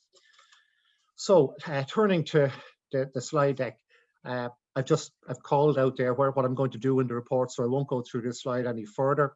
So I'll go through to the department, I'll look wider, and then I'll turn to the report itself. In terms of interventions by my own department, there's been a range of interventions that we've been involved in. But what I want to talk about really are two. One which is core to the work of the department, which is the National Broadband Plan and the space that we work in. And then the other two are, they're in the space of being demonstration programs where our department intervenes, you know, in the last decade with a view to ensuring that, what was recognized as being a need, that there was some initiative that would address that need, but more importantly, would demonstrate to the wider public service and beyond as to the potential for an intervention to make a difference. So moving on then to the National Broadband Plan. I mean, this is really about addressing a digital divide, or an element of the digital divide. So what the plan is about is to ensure that high-speed broadband is available to every household in Ireland. So every citizen, every business, every farm can get high-speed broadband. While in technical terms, the definition in the procurement that we ran was we defined high-speed broadband as a minimum of 30 megabits. The reaction to the plan as an effect has been that the industry in Ireland has upped its game, and in the areas not being addressed by the government, fibre broadband is now what is being delivered or is being built over the next number of years and will be delivered. And within the intervention area, it's fibre broadband with the services as they're coming online now at the moment, and they are available in counties, and you can order it in Cork, in areas in Galway, Limerick and Cavan. The basic service being offered is a 500 megabit service. So if industry in the commercial areas wasn't reacting, we would see a digital divide into the future, maybe switching from the urban areas being left behind. It was a very significant challenge to tailor the actual intervention. The easy part was getting the political consensus. I mean, there was a broad consensus across Ireland that this was something that the state should intervene in. And, you know, in that debate around how to use resources, it was accepted that resources, and significant resources, should be invested in this. But it's a really good demonstration of how difficult it can be to actually tailor a project that fits with that moving from consensus to delivery. And also, importantly, it's in an area where you're intervening in a commercial market, and fits with the actual what you're allowed to do under state aid rules. For people who are, you know, and it was referenced a number of times in presentations today, you know, the NBP will make a difference, but people are waiting for it. And we get that. I mean, we fully appreciate the frustration of people who are operating with effectively no service or a very poor and unreliable service today. And the reality is this project is such a big infrastructural project. When you consider like the scale of it, it's going over 100,000 kilometers of road, you know. So anybody, if you just think about it, the project is mostly focused outside of towns and villages. It touches the edges of towns and villages, but it's outside of. And like when you go out on a link road out of a village, you then have to take off and cover every small side road and lane where there's a house, because nobody gets left behind in this project. So it will take time. Every effort is being made to accelerate the program, but it will be a number of years before this project is completed. There's been a few references, and just briefly, to the broadband connection points. And while there's a relatively small number of them, you know, there will be about 300 of them by the time the project is, by the end of this year. And the Department of Rural and Community Development is making them live. I mean, they're a really, really good example of where the state makes a relatively modest investment and then just watch and see what communities will do with it. And like we've heard today again, you get the community level action at a community level, but you also have the potential to partner with, you know, private organizations of significant scale to, you know, for innovation at that level. And there are very good examples like the Digital Hub in Skibbereen, which show what can happen with a relatively small level of initial seed investment. Moving on then, I mean, this slide really just gives you a sense of the scale of the area. And when you look at it, the measles on the slide, the blue dots, is showing where commercial operators are. So it gives you just some sense of the complexity, because what you have to do is join up all of those blue dots. And that is a really significant challenge. Then very briefly, in terms of other interventions by the department, and there have been a number of them over the past few decades, including the Digital Hub, which is actually now coming to end of life. the NDRC, which has just launched new accelerator programs.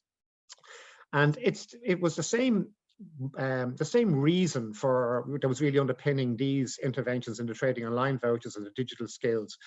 It was to try, in areas where there are other state bodies with a more obvious, with a more obvious policy function in the space, but maybe focused on other areas of it. And this is core to the whole inclusion debate, that there can be a massive amount of activity happening, but if that activity is not capturing everybody, then people are being left behind. And I think that's something I want to come to at the end in terms of measurement.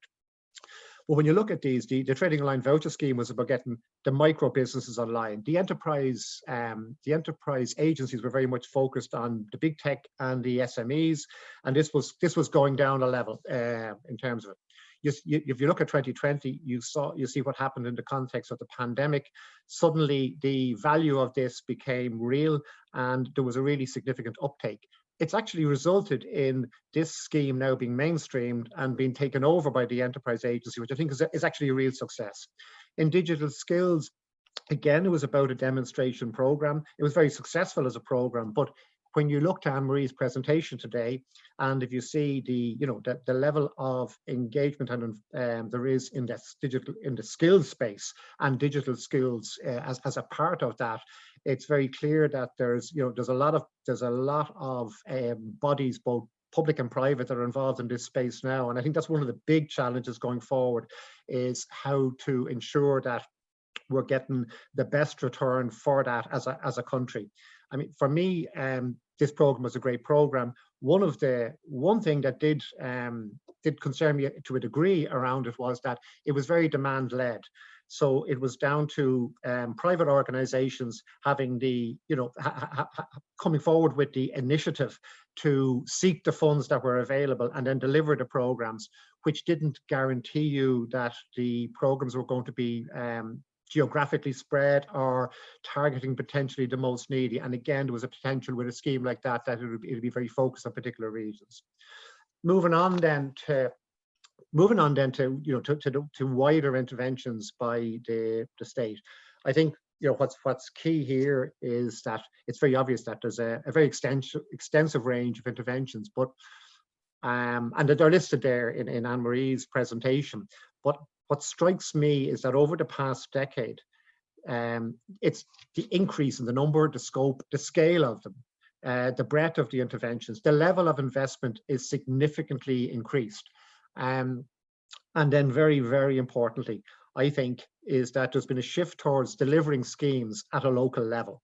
And I think getting schemes, getting delivery closer to the citizen, that is really important. There are, within those, there's a wide variety of measures, but some of them most definitely have the potential to be complementary, or they could be duplicating.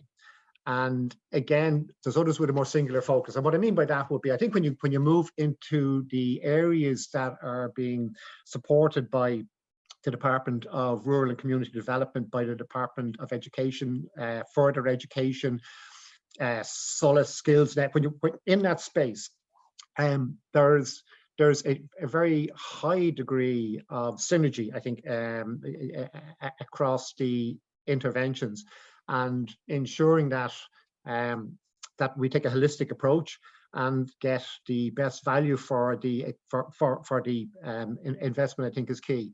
Others then, like the broadband plan, are more standalone in that it's addressing a specific subset of the connectivity need, and so it's a building block.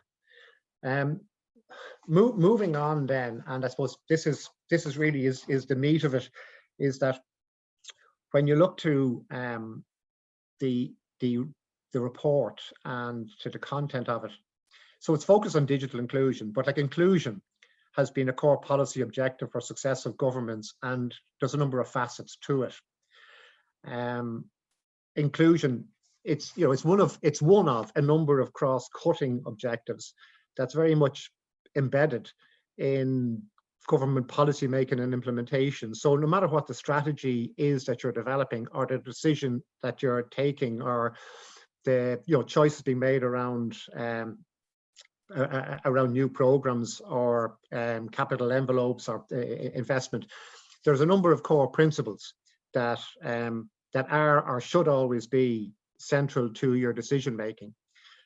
I think it's important, and I think the NESC report and the webinar today are important, and it's important that that conversation is kept going for policy objectives like inclusion, but reminding people of that subset of digital inclusion and of the critical importance of it today and as we move forward, like over the next decade. And that, like, Ireland has a high level of ambition in the digital space, and we're seeing that, you know, we're seeing that in so many areas, but there is a real risk there that the gap between those who are involved in that and those who haven't got the be it the connectivity or cannot afford the devices or haven't got the skills to participate in that gap could broaden.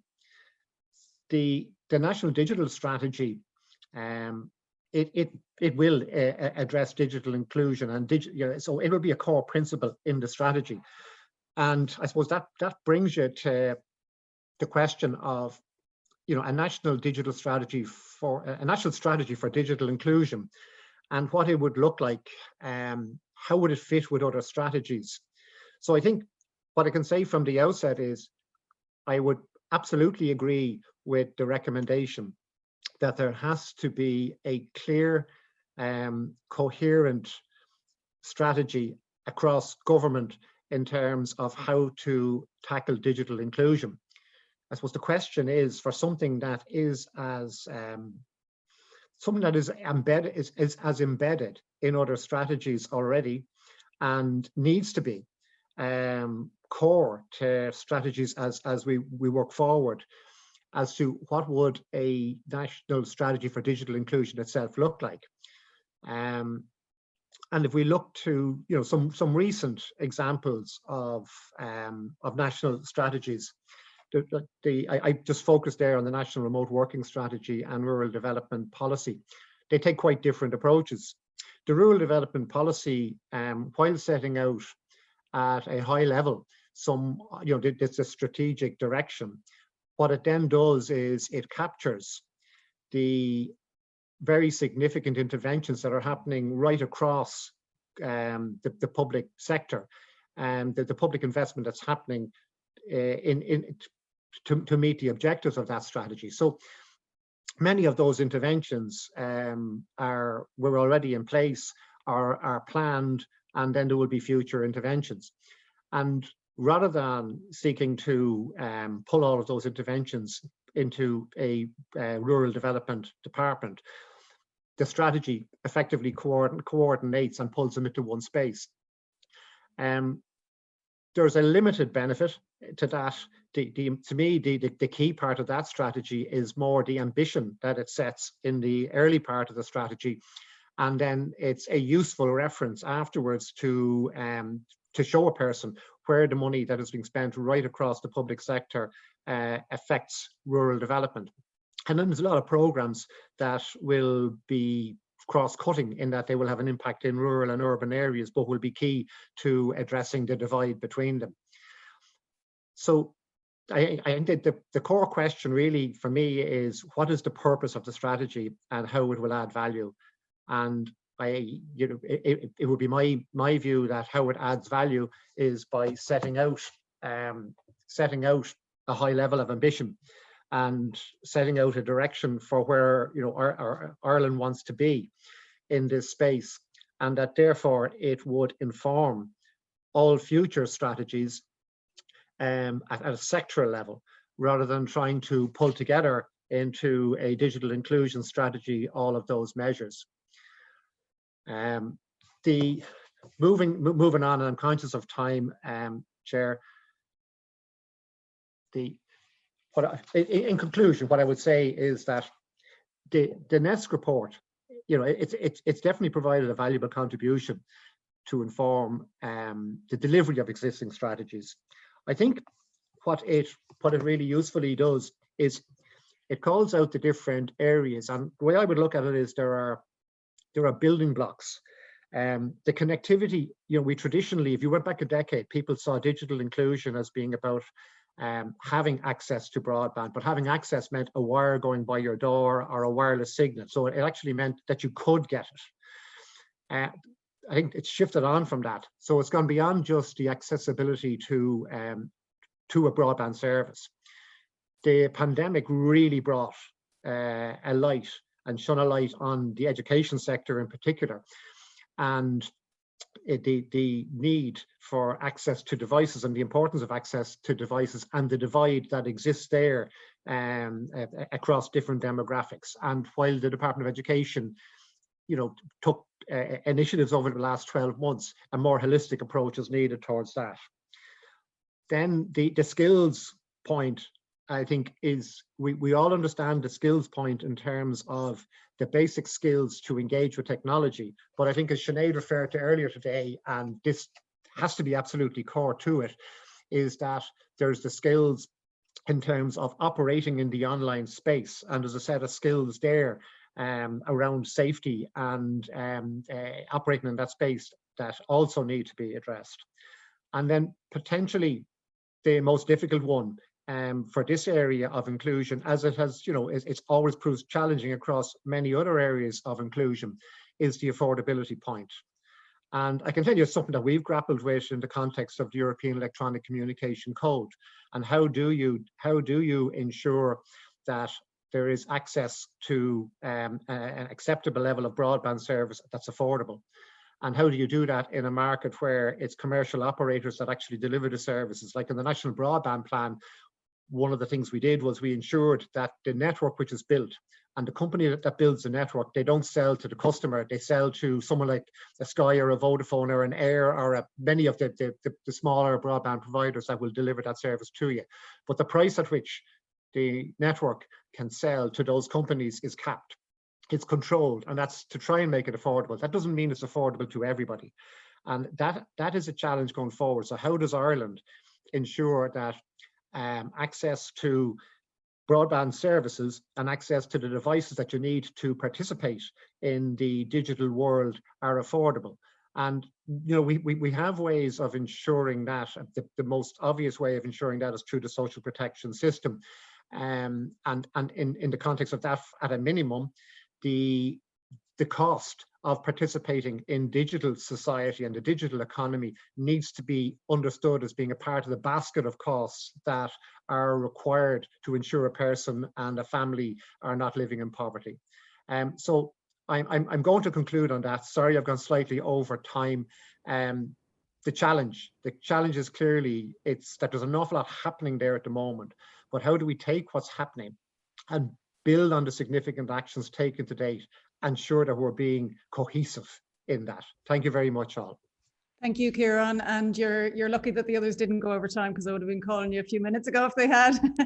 But thank you to you and to all of our speakers for such rich presentations. And I have to say, Kieran, I mean, I think it is great to hear that there is a more holistic, I would say, view of digital inclusion. I have to say, when I was working in the space, it was post crash, and there was just such a focus on jobs that I think we found it very frustrating that digital inclusion wasn't seen to include the broader issues of social exclusion and the many, many ways in which it touches people's lives when they are not able to access digital. And I think, if anything, that the pandemic has surely highlighted that and brought it to the attention of a much more mainstream audience.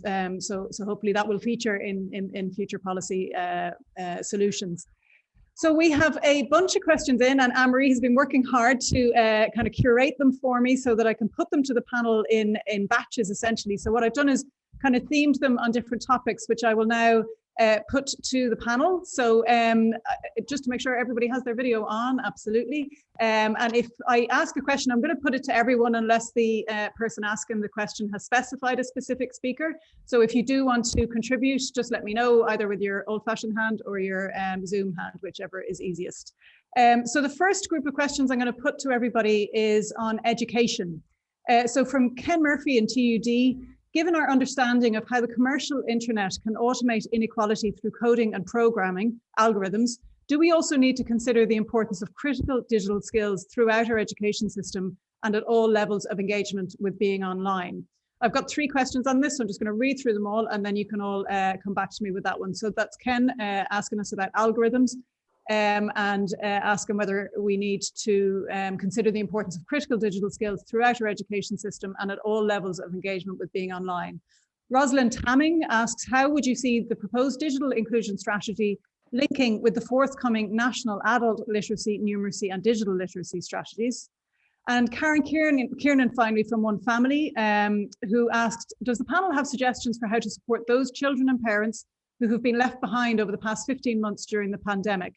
In One Family, we have seen many families struggle with not enough devices, unable to afford data costs, poor access to broadband, as well as not having the technical knowledge to support their own education and participation in society.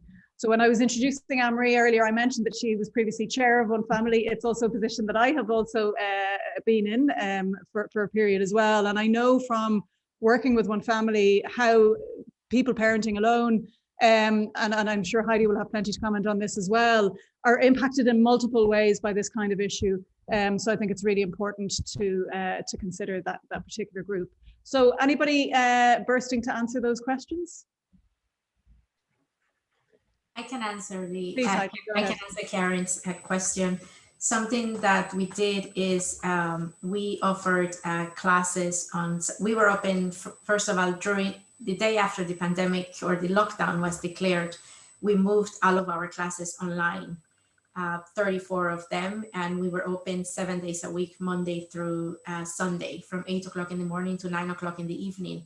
And we were leveraging all of the partnerships that we already had with corporates, with government. You know, currently, somebody asked a question earlier about, you know, linking the new, the wraparound supports. How have we managed to fund that? It's been ad hoc. You know, currently we are getting some support from SOLAS, but previously it was very ad hoc support that we had from corporates. So it wasn't as, you know, consistent, it wasn't reliable, but we have continued to leverage that. To answer Karen's question, we got funding we got devices and some funding, sometimes for 3 months, sometimes for 4 months, and we were just going to all of the different corporates, but we got funding from 3. We got funding from Vodafone. We already had funding from Accenture to fund some of the, you know, as I mentioned, some of these ad hoc supports, and they've been very, very good to us. We also had funding from Goodbody. So we tend to do really well with the corporates. And the last one that I would say, we also got devices. They look weird, but we got devices from Raspberry Pi. I don't know if you're familiar with them. Yeah, I have a Raspberry Pi. They're great devices. They're ugly, but they work. Absolutely. Thanks so much, Heidi. Does anybody have any other comments, maybe particular on the connection between the digital inclusion strategy? Perhaps, Kieran, you have any comments on that and how it connects with the National Adult Literacy, Numeracy and Digital Literacy Strategy? Yeah, I mean, I haven't got the answer to it, but certainly at the end of my presentation, that is what I was focusing on, is that there's a range of strategies, you know, in the education space, in the e-government space, but certainly the ones that are more focused on specifically on skills, that they really need to be talking to each other. And it can't be a case of, well, first out the gate, you know, addresses certain issues and sets the direction, and then that the other strategy seeks to maybe fill a gap. They need to be talking to each other. And I think it's a challenge for a strategy on digital inclusion.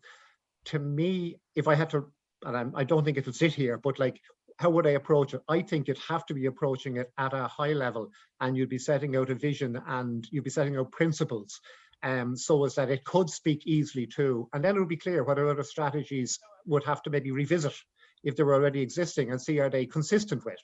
So there is a challenge there for some very, very relevant to each other, and they need to be talking to each other. Okay, thank you, Kieran. Celine has a hand up, and then I think Heidi again, and Anne-Marie. Yeah, thanks. Thank you, Sinead. I think the questions really speak to the need for a digital inclusion strategy, you know, and however that gets formed or whatever it looks like, as Kieran's trying to outline there as well. There are numerous ways that could be done, but I think there's a definite need for it, and the gap is obviously, even if we think about the education and skills strategies, they don't go beyond 55. So if you're 55 plus, you're not considered in those strategies. So there immediately we have a gap there for people who are 55 plus, who maybe are still working or trying to gain skills in the labour market.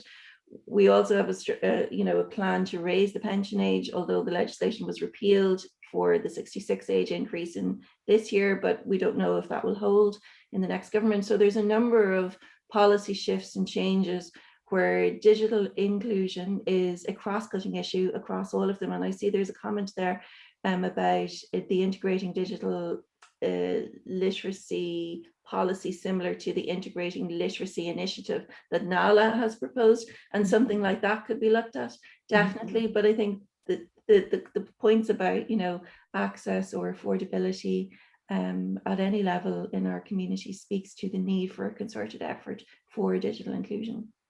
Thanks, Celine. Heidi, did you want to come back in? Yes, as I mentioned earlier, we need to see that collaboration across government, agencies, corporate and community, a whole of society approach for a whole of society problem. Literacy is a key part of the challenge, and we all need to join forces on this. A good example, and it's working. A number of us community-based organizations are working with government as well as the corporate, the private sector. But we do need to understand that digital assessment, there is the skills and the gaps. Digital stepping stones is already there. We need the dedicated one-to-one coaching and mentoring, and all of this needs to be tailored for accessibility. Thank you, Heidi. And Anne-Marie? Yeah, just a few things on the question about how to integrate digital inclusion strategy with the new SOLIS strategy on adult literacy, numeracy and digital literacy. We did talk all the time throughout the work we were doing on the NESC report to SOLIS.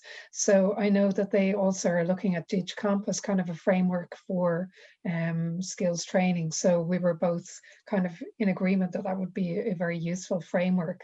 So I suppose, whatever they have in that strategy obviously could take, that could be the skills part of a digital inclusion strategy, because they're looking at that in a good bit of detail. And just on the other question about looking at critical digital skills in education at all levels, I think that would be really useful. And there is actually a really good junior certificate module on safety online, which I looked at, which is really good. So I suppose it's kind of having things like that throughout the whole system. And I know there has been consultation recently on a new kind of strategy for digital in schools. I probably haven't got the name completely right. Kieran probably knows what it is, but I see that that's, obviously after COVID, that's something that, is becoming much more under the spotlight. Yeah. And if I can build on that in response to Ken's question, I think the critical digital skills are, critical, crucial, but I do think the algorithm question is going to become a bigger problem. I think we also saw a glimpse of it last year with the predicted grades for the Leaving Cert, but this is an issue that I'm very live to within the human rights and equality space. And one place, Ken, that I would think is going to be an interesting way to address this is through Minister O'Gorman, who has recently suggested that there will be a review of the equality legislation this year. And what that will look at, obviously the Equality Acts have been in place now for 20 years. I think it has to include a way to look at those future-facing issues, the many, many ways in which digital and technology affect equality in how we access services, but also in the way that AI and machine thinking is proving problematic. We've seen this as a really emerging issue in the UK, with welfare decisions being made through algorithms and no legal recourse because there is no human essentially or institution to actually tackle it. So it's an area that we will be keeping an eye on as well in IREC. Ethan. Yeah, just in reference to Ken's point as well, it's definitely something that we're starting to notice about the trustworthy of news, because it just one anecdotal incident we had one of our members saying that when they were growing up, what appeared on the 6-1 news or 9 o'clock news was sacrosanct, and they can't understand when they're scrolling through their social feeds, they see a highly produced YouTube video talking about, you know, whatever. They're more prone to believe that that is factual because of the quality of production behind it, and it's synonymous in their head with how they would have consumed trusted news previously. Yeah, absolutely. And don't even start me on deep fake. That's terrifying. Okay, I'm going to take our next batch of questions on disability issues and on access to public services. So from Claudia, if a citizen with mobility issues in rural Ireland doesn't have the resources to access public services online, is it better to have offline services for that type of user or to adjust digital services to those users' needs? From Rosalind Tamming, the Web Accessibility Directive that requires public sector bodies to make their websites and mobile applications accessible will be very important to ensure digital inclusion. However, as stated, despite accessibility, there will be people who still wouldn't be able to access, for example, many people with disabilities. I would be interested in hearing how the supported digital access that was mentioned works in practice. So there's a couple of questions on disabilities, but I'm also going to throw in one on access to public services from Martina Cronin. And this is specifically, she says, for Kieran. Government has stated that digital first does not mean digital only. However, working in a service which assists very often marginalised clients, this is not our experience. Government departments are trying to get more and more people to access its services online. Complementary challenges need to be provided. So I'll put all of those to all of you. Kieran, do you want to kick us off? Yeah, okay. Please, thank you. So, I mean, first of all, yeah, I actually saw the questions coming in, and it's a repeated issue, and there's a tension there between attempting to effectively improve a service by making services available online. Sometimes that can actually just it can mean the reach for the citizen it's easier, and the efficiency of the service is improved. And there has to be a balance there, and you have to move at a pace that works for the society in which we are. And I think some delivery mechanisms have struggled with that, and that, you know, what can happen is that the people who are working on the scheme of delivering the new service are so focused on delivering it that they're not looking enough outside of that to the people who are going to use the service. And for now, and probably, you know, when we get to a midpoint in the future, but for now and for the next number of years, I can see that is, you know, the policies like the assisting people that was attempted through, we'll say, the post offices, and that you have to have initiatives like that in place for people who are not in a position to access a service online. And that doesn't stop you rolling out the services online. If they're, you know, if they're useful to the citizen, they will use them. You'll get a high uptake on them. You'll get efficiencies out of it. But certainly for the world we're in today, with the level of connectivity that's there today, you have to have that parallel system in play. Okay, thanks, Kieran. Anybody else want to respond on any of these questions, particularly around disability? Yeah, I think Anne-Marie's hand went up first and then Celine after. Okay, just unmute a bit. Actually, yeah, when we were doing the research in NESC for the new paper that we have up online on international supports for people to go online, you know, we really found that the position of people with disabilities is so varied that you really need very tailored supports and very personalized supports. So there's a range of things that have been done in other countries. So, like, for example, some countries have cheaper access to online broadband for people with disabilities. And then in many, you know, just we can see here in Ireland, you know, you can have things like, you know, talk to text, you can have, you know, like visual supports, visual aids, you can have assistive technology. Some people, you know, need support more with kind of intellectual issues, intellectual capacity issues. So it really is very varied. So you need to make sure that you have a range of supports. And that's the important thing about the complementary channels mentioned in the NESC report, that you need a range of different supports for people. You know, as Kieran said, you know, most people do want to use online services because they're available 24/7 and they're very good, particularly for kind of standard queries. But there is a need for other ways of contacting the public service that suits people's needs, even for people who are able to access things online. For example, for non-routine queries, people find it very helpful to be able to phone or to send an email. And that can be difficult, even for people who are very, very adept at using digital systems. So it's really that thing about the range of personalised and tailored supports. So I'm sure Celine is interesting things to have. Thanks, Anne-Marie. Celine? Pretty much what Anne-Marie said, actually, but where I was going to start was, like, we have to begin from a rights perspective. We have to begin with the diversity and experience of people and take a rights-based approach that responds to their needs. So a person with disabilities may not want to be online, and therefore that's their choice, and they should be able to equally access the service. And also, in terms of, I think it's important maybe to just mention again the public sector and equality duty, and how that instrument can really be leveraged both by the public sector themselves and the agencies, but also by us as citizens and as people working in civil society organizations, where we can really leverage that tool and work with public sector agencies and show them how our needs and the diversity and experience of the people that we represent can be responded to using that duty. Yeah, absolutely. I'm always keen to hear the public sector duty being promoted, so thank you for raising it. And I think you're absolutely right. At IREC, obviously, we've been investing a huge amount in the last number of years to educate and guide the public sector on how the duty affects them. And I mean, recently, for example, on the most recent round of department strategies, 80% of those strategy statements were not in compliance with the duty, despite it being on the statute book now for 7 years. So absolutely, we will be looking in the Commission as to what the next stage is then for example, enforcement. But I think it's also really important that organisations like yourselves and individuals understand how the public sector duty impacts on them and how they can use it. And I agree with the comments of everybody around that diversity within the disability community and the intersectionality of experience that many people have, that disability is different when you're in these different groups and it affects you in different ways.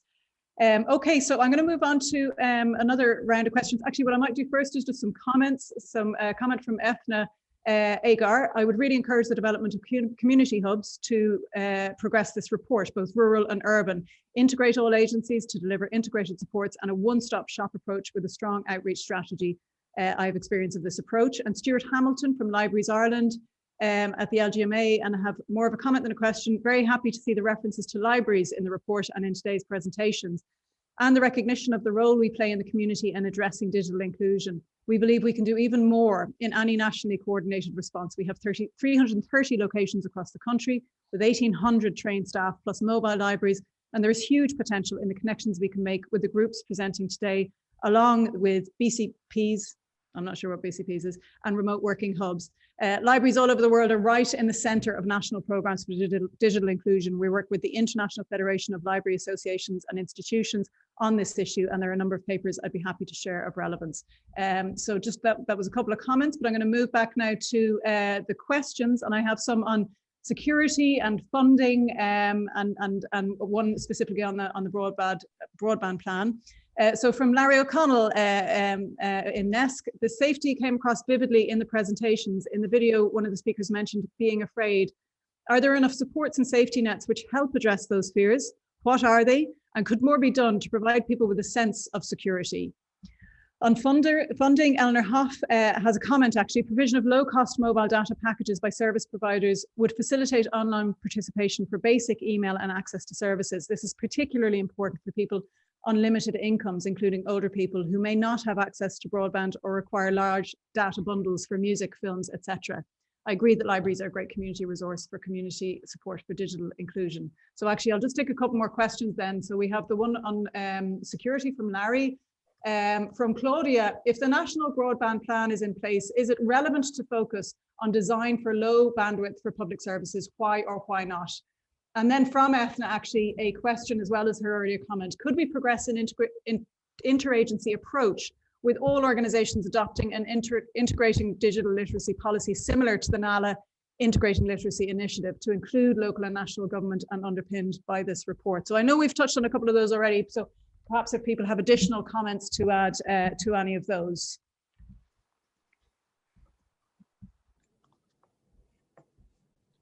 Kieran? Yep. Yeah, okay, briefly just to kick off on two of them. Just on the security, I think others will probably come in on that more so, but just a very small one. the National Cybersecurity Centre, one of the things they do is they do engage and they publish public advisory. So they are citizen focused in terms of trying to help all of us when we're sitting at home as the things that we can do to protect ourselves online. But there's others will comment more widely. In terms of low cost packages, this was very focused, a very point of focus during the pandemic in particular. Industry did react, and they've done two things. One at the time was that they increased data limits for a limited period of time for people. But since then, you have two providers that are providing unlimited data packages on a monthly charge of less than €15 a month. Now, obviously, the issue is, will I have coverage? And, you know, and a good quality of coverage. But in terms of the actual package, that part has been achieved. The next round of Spectrum Awards, which is happening this year, is going to again extend coverage. So that is a really positive one. And it's linked back to the last question I just want to touch on about low bandwidth. I actually don't have the technology understanding to sufficiently address the question, but I would make this comment around it, is that first of all, the National Broadband Plan will take several years to build. Secondly, people won't all take it up on day one for a range of reasons. And thirdly, people will want to access online services outside of their home. So I think that those are factors that will have to be considered in terms of delivering public services going forward. I may want to do it with this when I'm out at the football match and I'm taking a break from the game, you know, to do something. That is the point of them being online. So it probably is a challenge for policymakers going forward who might want to go for an easy route. They might have to go a harder route to allow the citizen to enjoy them through many means. Thanks a million, Kieran. And any other comments on that batch of questions? I know they were oh, sorry, Heidi, your hand is up. Yes, apologies. You know, in relation to the question about having an integrated approach, interagency literacy initiative, well, as I understand it, Anko-san has working on this for years, and the more awareness and detail we have to appreciate the scale of the challenge, the better. We contributed, like many other states, to this SOLAS interagency. They're working on the new strategy with the ferries, you know, the national auto literacy, numeracy, and digital skills. And we're confident that it will be a robust strategy. You know, the aim is to demolish the digital divide and give all citizens access to digital. It's essentially a basic human right, and that's going to be launched soon, I understand. Okay, yeah, absolutely. And I mean, interesting then, you touched there on the end about human rights. It was one of the questions I had actually, but I don't think we'll get time to it today, is, you know, obviously other countries across Europe have adopted a policy whereby, or established internet access as a human right. Is this something I wonder have we considered? We've just one more question actually, and one more comment, and then I'm going to bring things to a close. So the comment is, I don't actually have who it's in from, but telehealth and digital divides to assist people to remain in their homes feeling supported and safe require the availability of broadband. So we need to highlight the need to expand grants to ensure availability of services of broadband and the cost of it. And the cost of digital devices are more than just phones and laptops. Telehealth care packages need to be made available to people across this country and ensure equality for everyone. Somebody else asked about presentations. They will be available next week from NESC.ie, so please check back for them. And then the final question, and I'm going to add one more question just to do a quick go around the panelists. But this question is from Amy Lynham, and specifically for Kieran. When talking about digital inclusion interventions by the state, many people who need supports in this area are not aware of what is currently available. Is there a plan for a media campaign or similar to let people know what they can access and how? And then a quick fire round from everybody I would put to you is, which of the recommendations do you feel is the one that needs to be implemented most urgently, and why? So Kieran, we'll kick off with you. Okay. On the first one, I'll answer it and I'll wait down and let others come in. I'll think about the second. On the first one, just repeat the question to me. Sorry, the first one I had a blank. Of course. So it's about media campaigns, basically. Yeah, sorry. Yeah. Have that. It's something I spoke to earlier.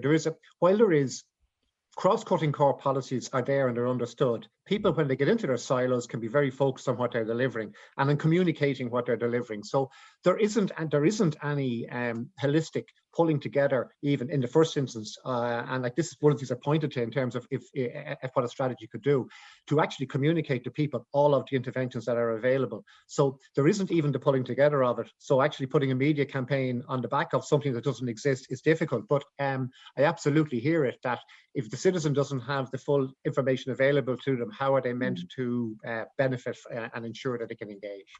It's a challenge.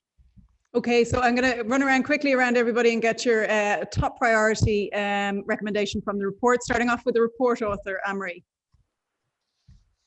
Thanks. Actually, I was just going to also answer a little bit about the telehealth, that Great. one of the things that is being looked at in terms of the BCPs, the broadband connection points, which are kind of community access to broadband, is that they might develop facilities to access telehealth there. So it is important to have support with cost devices and skills for telehealth, because it's going to become more used in future. And I think it's an interesting hook to maybe get people into engaging with ICT.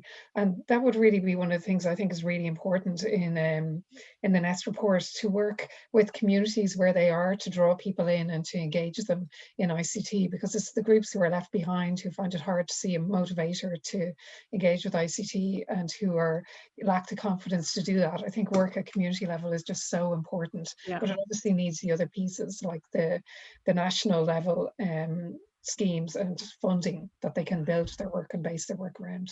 Okay, I'm going to press you now on your top recommendation, because we've only got 2 minutes left. Do you have a top recommendation out of the report, Anne-Marie? Yeah, it would be that one. Okay, sorry. Engagement of the community. Okay, brilliant. Heidi, same. You're on mute, sorry. Oh, there you go. Did I unmute myself? You did.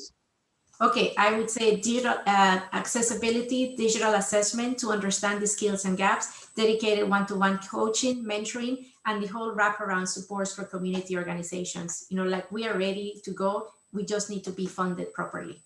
Thank you, Heidi. Celine? I think the digital inclusion strategy, because all the other pieces would fall from that. So I feel that would be the most important one. Yeah. Ethan? I think the coordinated national strategy, you can kind of see from the questions there, the demand for interagency cooperation. So I think that's very important. Brilliant. And Sinead, if I could come in there, and to use the DigCom framework, European integration, and provide dedicated long-term funding for digital inclusion supports, we need to improve confidence at all levels. Okay. And Kieran? Yeah, well, the strategy is the obvious, but for me, maybe with a coaching background, to me, having a comprehensive framework for digital skill progression is really critical, and it's linked to the core point pulled from this, is that the ability to measure how we're progressing going forward, it's missing at the moment. So having measures that go beyond the CSO census data, or even DESI, that are more focused on that. Yeah. Brilliant. Well, it just leads me to finish things up. We never get through all of the questions and everything done on time. So thank you to all my panelists and to everybody working in the background on this event. It's been an absolute pleasure, and please do share the report and its findings as widely as you can. And thank you to everybody as well in the audience for your really prompting questions and thought-provoking contributions.